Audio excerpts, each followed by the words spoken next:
Welcome back. Today, we're going to discuss how to respect your team's time while working remotely. There are guidelines to follow if you want your remote work to sustain the same level of productivity as before. Things are challenging now, and this is true across the board, both personally and professionally. When it comes to working remotely, which is how a vast majority of us are working now, there are some guidelines we can follow in order to achieve productivity on the one hand, while giving your team members the personal time and space that they need on the other hand. So number one, you want to define working hours and stick to them. When you are in an office, it's quite obvious when everyone is working because you see them there. When you are working remotely, the norms are blurred, the rules are unclear, and expectations are ambiguous. As a manager, it is your job to remove that lack of clarity, communicate clearly with your team that working hours, what your working hours are, and stick to them no matter what. I understand that you had something that popped up into your head at 7 o'clock at night in the shower, but that doesn't mean you need to call your marketing person and ask them to write the copy for it right then. Wait until the morning and then communicate your idea. It might sound trivial to stick to defined working hours, but it affects the future of the team and their work and trickles down to all aspects of the company when the rules aren't defined and time isn't respected.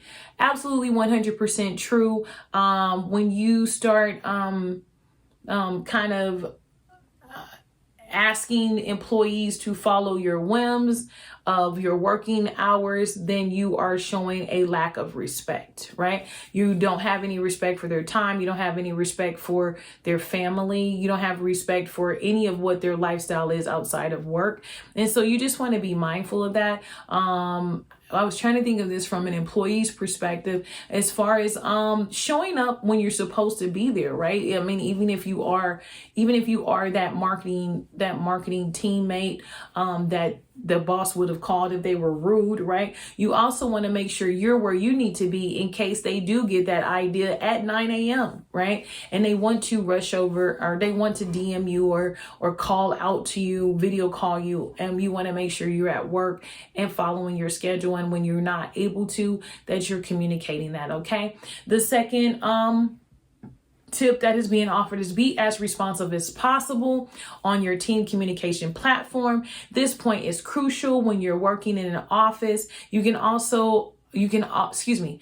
you're working in the office, you can always get up and walk over to the person to ask a question. When you're working remotely and your teammate needs your response in order to proceed with their work, give them the courtesy of a timely response. I'm not saying everything needs to be an immediate response, but getting a message at 8 a.m. and responding at 6 p.m. is unacceptable.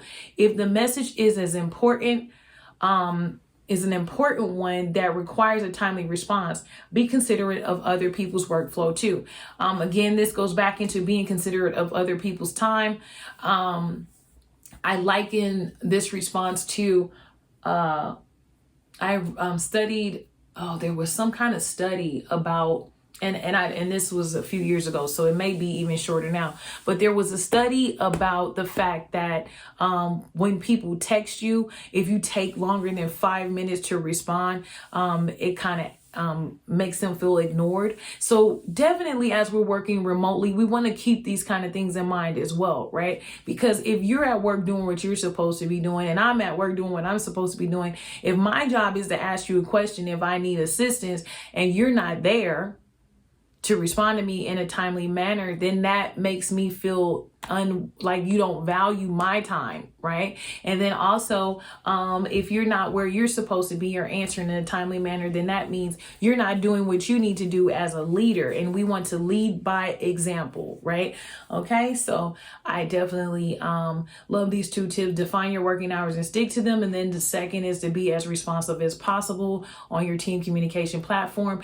I always say when I am not able to be responsive, the first thing I do is offer an apology apology with an explanation of where I was located so that they can understand I see you, I understand, I apologize that I was not here when you were looking for me, and that I am definitely going to work on making sure I'm here the next time. Okay, so the next tip that they mentioned is offer very clear tasks, metrics, and processes.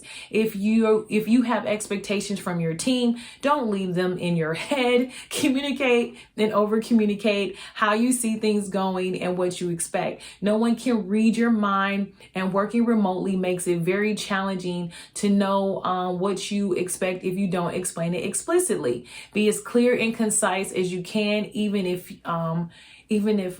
to you it's obvious that the task needs to be completed today. When you're working remotely, all you really have to depend on is clear communication. Don't make assumptions. Absolutely 100%.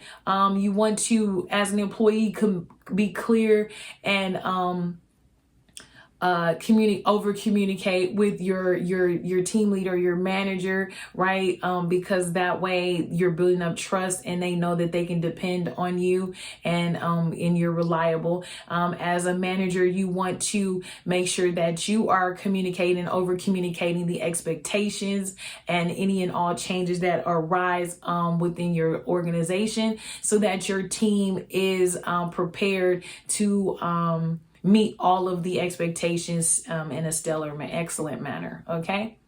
All right. So the next tip that they're giving is don't have team calls for the sake of having team calls.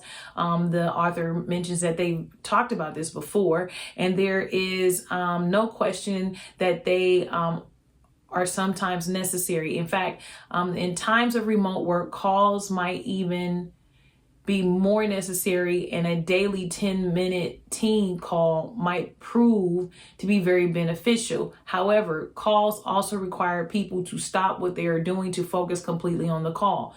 Don't have calls for the sake of having a call. Have calls when necessary and let the team focus on their tasks when possible.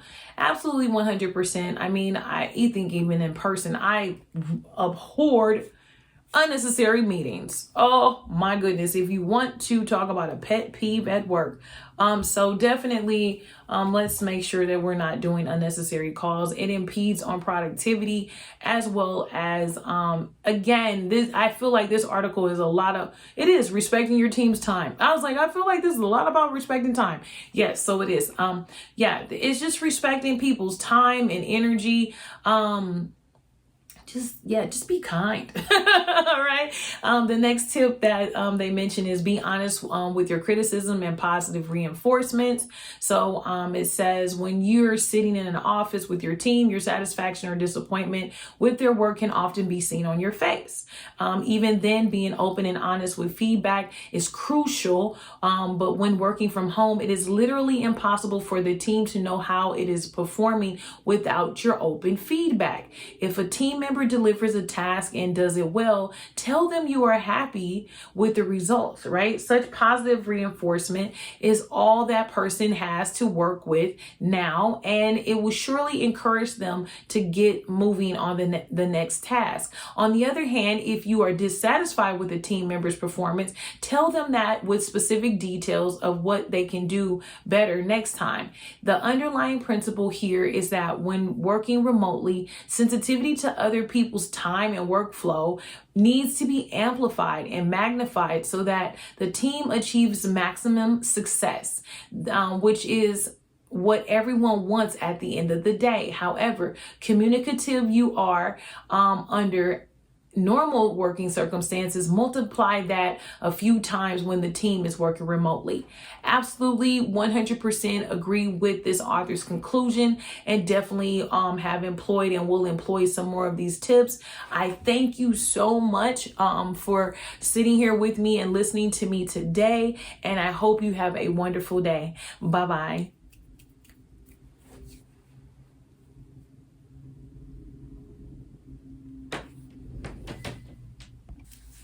Hello, my name is Kendra, the official business renovator.